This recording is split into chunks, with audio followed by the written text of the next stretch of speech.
بسم اللہ الرحمن الرحیم۔ السلام علیکم ورحمۃ اللہ۔ بسم اللہ الرحمن الرحیم۔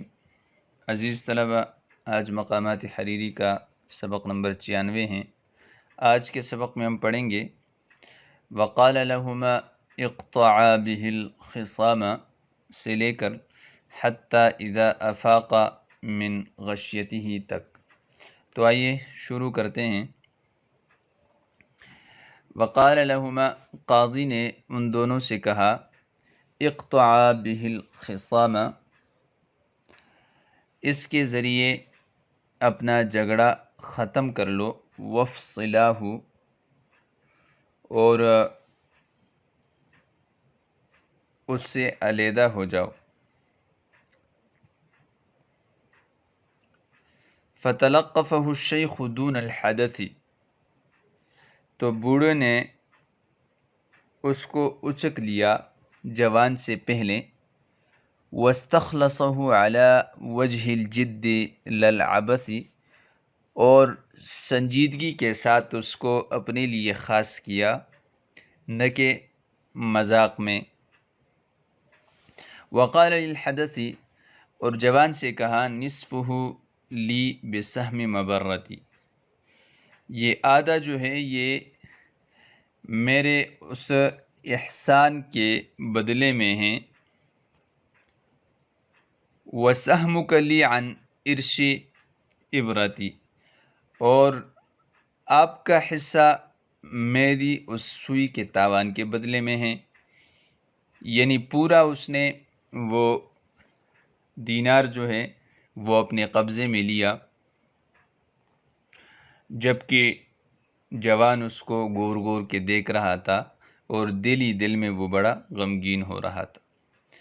وَلَسْتُ عَنِ الْحَقِّ أَمِيلُ، اور میں حق سے اعراض نہیں کرتا۔ امیلو، یہ مالا یمیلو میلن سے ہیں، جب اس کے صلے میں عن آ جائے تو پھر یہ اعراض کے معنی میں ہوتا ہے، انحراف کے معنی میں، اور اگر الا آ جائے تو پھر اس کا معنی ہوتا ہے اس کی طرف مائل ہونا، جھکنا۔ تو بوڑھے نے کہا کہ اس میں کوئی زیادتی نہیں کر رہا کہ میں نے آپ پر کوئی جور اور ظلم سے کام لیا ہو، بلکہ یہ تو میرا حق ہے اور میں حق سے کبھی اعراض نہیں کرتا۔ فقم وخذ المیل، پس آپ کھڑے ہوں اور اپنا وہ سلائی جو ہے وہ لے لیں جو آپ نے رہن رکھوایا تھا میرے پاس۔ فعر الحدث لما حدث اکتئاب، پس لاحق ہوا جوان کو لما حدث، جو کچھ پیش آیا، یعنی یہ جو کچھ واقعہ اس کے سامنے پیش آیا تو اس سے اس جوان کو اکتئاب، ایک غم اور ایک رنجش جو ہے وہ لاحق ہوئی۔ وَفَهَرَّ عَلَى سَمَائِهِ سَحَابٌ، اور اس کے چہرے پر بادل چھا گئے۔ اکتئاب افتعال کا مصدر ہے، غم اور حزن کو کہتے ہیں۔ کئب یک ابو کا آبتن سے ہیں، غمگین ہونا۔ اور اکفہر یکفہر اکفہرارن، اس سے بھی اس کا معنی ہے چھا جانا۔ تو اس جوان کے چہرے پر بادل چھا گئے، یعنی غم کے آثار نمودار ہوئے اور اس کا چہرہ جو ہے وہ کالا پڑ گیا۔ وجم لہ القاضی، تو قاضی اس کی وجہ سے یعنی اس کے لیے غمگین ہوا۔ وجم یجم وجوماً، سخت غمگین ہونا۔ وہیج اسفہ علی الدینار الماضی، اور اس واقعے نے گزشتہ دینار پر اس کے افسوس کو برانگیختہ کیا۔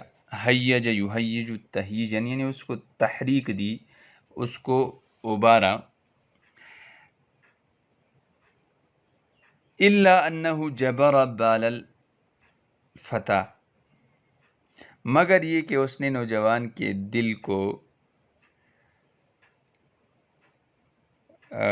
چھوٹے دراہم کے ساتھ اس نے اس کا جبیرہ کیا،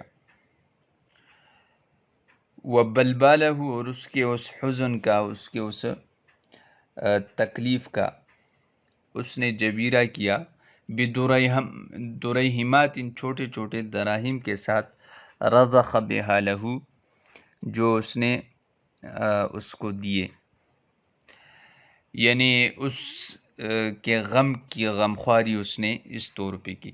وقال لہما، اور ان دونوں سے پھر کہا، اجتنب المعاملات، آپس میں معاملے سے بچتے رہو، ودرء المخاصمات، اور یہ جو لڑائی جھگڑے ہیں ان کو دفع کر لو، دور کر دو، ولا تحضرانی فی المحاکمات، اور دونوں سے کہا کہ آئندہ معاملات سے بچو اور ان مخاصمات کو دفع کر دو، منازعات کو، جھگڑوں کو، ولا تحضرانی فی المحاکمات، اور عدالتوں میں میرے پاس پھر حاضر نہ ہو، فما عندی کیس الغرامات، اس لیے کہ میرے پاس تاوان بھرنے کا تیلا نہیں ہے۔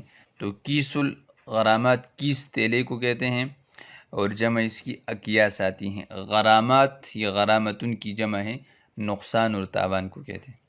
فنہضا من عندہ، چنانچہ وہ اس کے پاس سے اٹھے، برفدہ، اس حال میں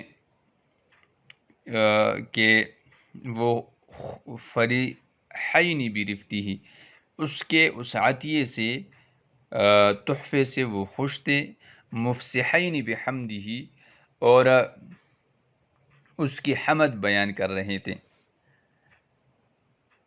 رفت یہ عطیے کو کہتے ہیں، اور سہارا اور ٹیک کو بھی کہا جاتا ہے، جمع اس کی ارفاد اور رفود آتی ہیں، جیسے قرآن مجید میں ہے بئس الرفد المرفود، رفد یرفد رفتن سے ہیں عطا کرنا۔